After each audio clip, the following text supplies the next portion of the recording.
Hello बच्चों, कैसे हैं आप सभी लोग। उम्मीद करते हैं सभी लोग अच्छे होंगे, मस्त होंगे, स्वस्थ होंगे। आज हम लोग 11 जनवरी 2023 का हमारा थर्ड शिफ्ट का जो पेपर हुआ था उसको हम लोग देखते हैं। जीएस का पेपर है, स्पेशल जीएस के लिए, ठीक है। तो जो बच्चे जीएस में एक अच्छा स्कोर करना चाहते हैं उनके लिए ये वीडियो बहुत ही यूजफुल होने वाला है। सबसे पहले हम लोग देखते हैं मोटिवेशनल कोड।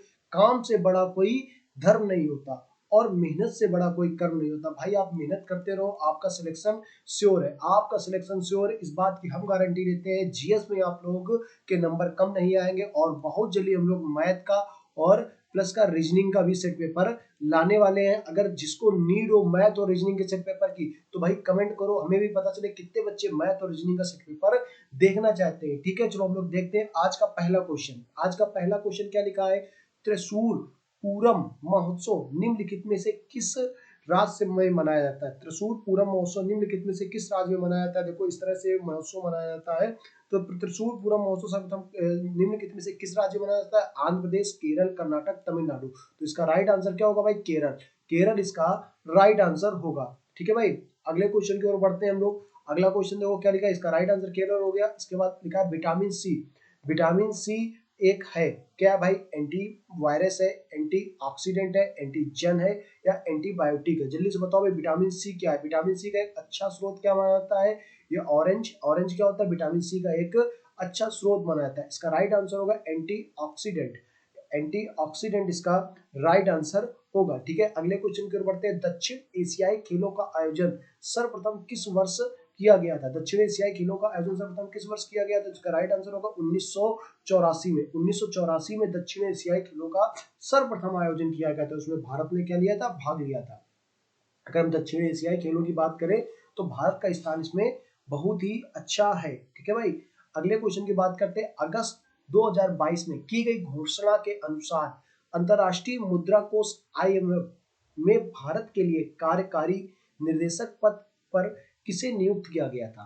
कृष्णमूर्ति सुवर्णम को, रमेश चंद्र को, गीता गोपीनाथ को या राजेश शर्मा को। जल्दी से बताओ भाई किसे नियुक्त किया गया था। तो इसका राइट आंसर क्या होगा भाई, कृष्णमूर्ति सुवर्णम को। कृष्णमूर्ति सुवर्णम, ये देखो कृष्णमूर्ति सुवर्णम है। और इनको क्या किया गया था भाई, आईएमएफ में अंतरराष्ट्रीय मुद्रा कोष जो होती है, ठीक है, इसमें कार्यकारी निदेशक के रूप में इनको नियुक्त किया गया था। ठीक है भाई, अगले क्वेश्चन की ओर बढ़ते हैं। ग्रीष्म ऋतु में स्थानीय तूफानों का मौसम होता है जिसे तीव्र हवाओं के साथ गरज वाली मूसलाधार वर्षा भी होता है, जिसमें मतलब मूसलाधार वर्षा भी होती है। ठीक है, इसके साथ प्रायः हिमवृष्टि भी होती है। ठीक है, पश्चिम बंगाल में होती है। ये सब चीजें कहाँ पर होती है, पश्चिम बंगाल होती है। इन तूफानों को डैश के रूप में जाना जाता है। इन तूफानों को क्या कहा जाता है, काल वैसाखी कहा जाता है, ताहिती कहा जाता है, लू कहा जाता है, महावत कहा जाता है।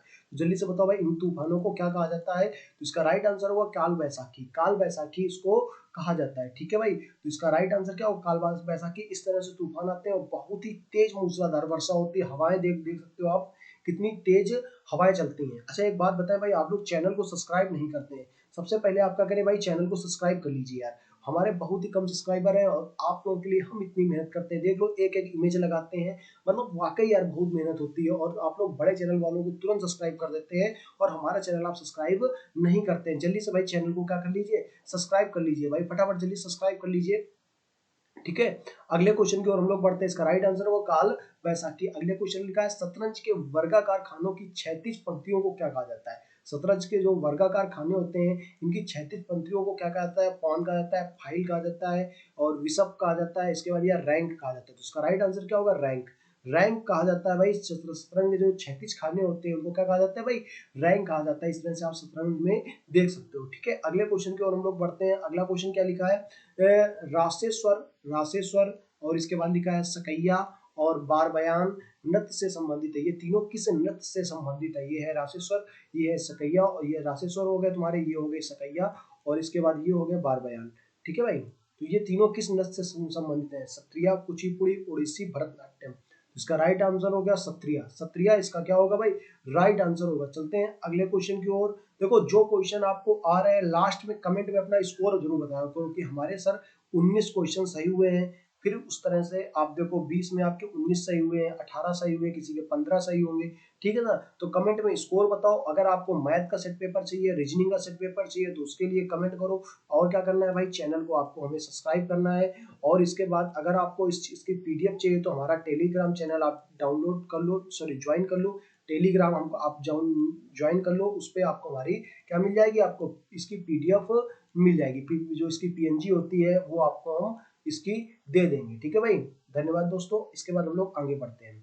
आगे देखो इसका राइट आंसर क्या होगा, क्षत्रिय। इसके बाद आगे देखो क्या लिखा है, भारत में कौन सा गैर पारंपरिक ऊर्जा स्रोत उपलब्ध है। ज्वारी, पवन और सौर ऊर्जा। केवल ज्वारी ऊर्जा, सौर ऊर्जा, या केवल सौर ऊर्जा और पवन ऊर्जा। एक बात सबको पता है भाई, पवन ऊर्जा और सौर ऊर्जा हर जगह उपलब्ध है। तो केवल ज्वारी ऊर्जा या केवल सौर ऊर्जा, केवल सौर ऊर्जा, पवन ऊर्जा, ये तो भाई नहीं हो सकता। ज्वार भारत में अगर क्या कहते हैं समुद्र है तो भाई ज्वारी ऊर्जा तो उपलब्ध होगा। तो इसका राइट आंसर क्या होगा, ऑप्शन नंबर ए इसका क्या होगा भाई, राइट आंसर होगा। इस तरह से आप देख सकते हो इसका राइट आंसर क्या होगा, ऑप्शन नंबर ए क्या होगा और राइट आंसर होगा। अगले क्वेश्चन की ओर बढ़ते हैं। भारत में सूचना प्रौद्योगिकी उद्योग का मुख्य केंद्र निम्नलिखित में से किसे माना जाता है। सूचना प्रौद्योगिकी केंद्र होता है यहाँ पर, ठीक है ना। तो इसको किसे माना जाता है, इसका राइट आंसर होगा बैंगलोर। बैंगलोर को क्या बोला जाता है भाई, साइंस सिटी भी बोला जाता है, साइंस सिटी भी बोला जाता है, वैज्ञानिकों का शहर भी बोला जाता है इसके बाद बैंगलोर को। तो बैंगलोर के कई नाम है और इसका राइट आंसर क्या होगा, बैंगलोर। अगले क्वेश्चन की ओर बढ़ते हैं। इसका राइट आंसर बैंगलोर हो गया। राज्यों की परिषद को डैश, राज्यों की परिषद को डैश के रूप में जब भी जाना जाता है, उच्चतम न्यायालय के रूप में। राज्यों की परिषद को उच्चतम न्यायालयों के रूप में भाई नहीं जाना जाएगा। लोकसभा, लोकसभा भाई नहीं होता है, ठीक है ना, लोकसभा भी नहीं होता है। इसके बाद क्या होगा इसका राइट आंसर, राज्यसभा। राज्यसभा इसका राइट आंसर होगा भाई, उच्च न्यायालय भी नहीं होगा, ठीक है। तो इसका राइट आंसर क्या होगा, राज्यसभा, ठीक है। इसमें आप देख सकते हो राज्यसभा इसका राइट आंसर होगा। नेक्स्ट क्वेश्चन क्या लिखा है, ग्रीडा लोक नृत्य मध्य प्रदेश राज्य में डैश के दौरान किया जाता है जब रबी की फसल, आपको पता होना चाहिए रबी की फसल कब होती है।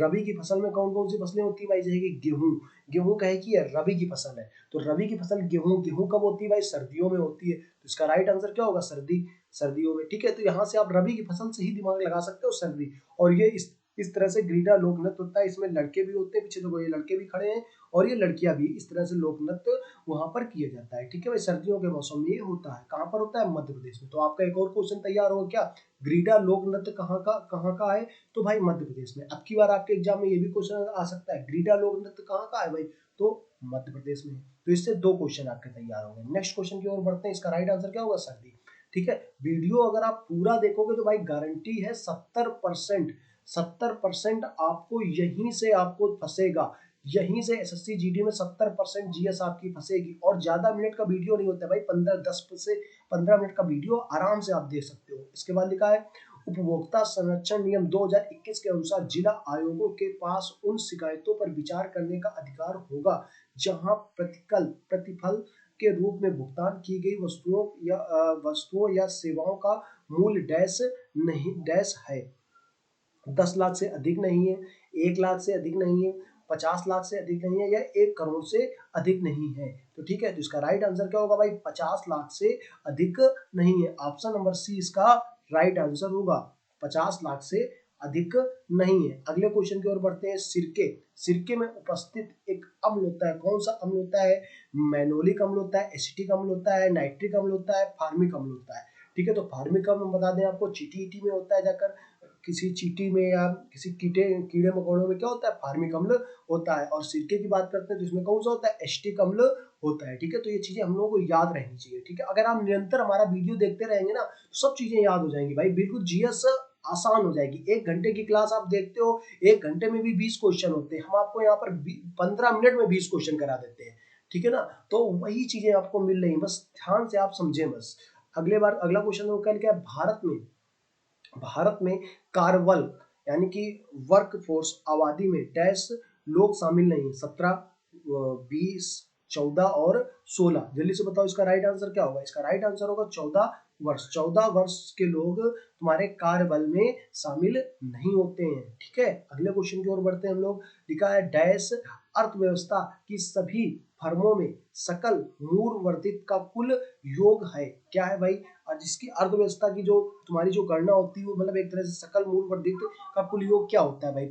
जीएनजी होती है,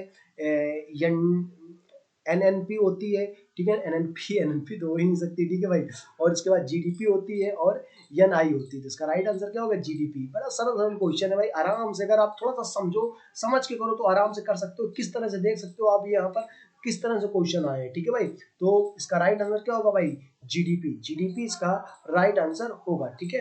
अगले क्वेश्चन की ओर हम लोग बढ़ते हैं। अगला क्वेश्चन देखो क्या लिखा है, भारतीय संविधान में कितने मौलिक कर्तव्यों का उल्लेख है? भारतीय संविधान में कितने मौलिक कर्तव्य है? 10 है, 8 है, 11 है और या 9 है? तो इसका राइट आंसर क्या होगा भाई? सॉरी 10 नहीं होगा, इसका राइट आंसर क्या होगा? 11। इसका राइट आंसर क्या होगा? 11। 11 इसका राइट आंसर होगा, ठीक है भाई। 11 भारतीय संविधान में मौलिक कर्तव्य कितने हैं? 11 है, ठीक है। पहले 10 थे, अभी 11 है, ठीक है। निम्नलिखित में से कौन बांग्लादेश में ग्रामीण बैंक के संस्थापक है? ग्रामीण बैंक के संस्थापक कौन है? अब्दुल सलाम है, मुजफ्फर अहमद है, मोहम्मद यूसुफ है, महबूब उल हक और। इसका राइट आंसर क्या होगा भाई? मोहम्मद यूनुस। मोहम्मद यूनुस। इस तरह से देखो ये कितना बढ़िया हंस रहा है चाचा जी हमारे, ठीक है।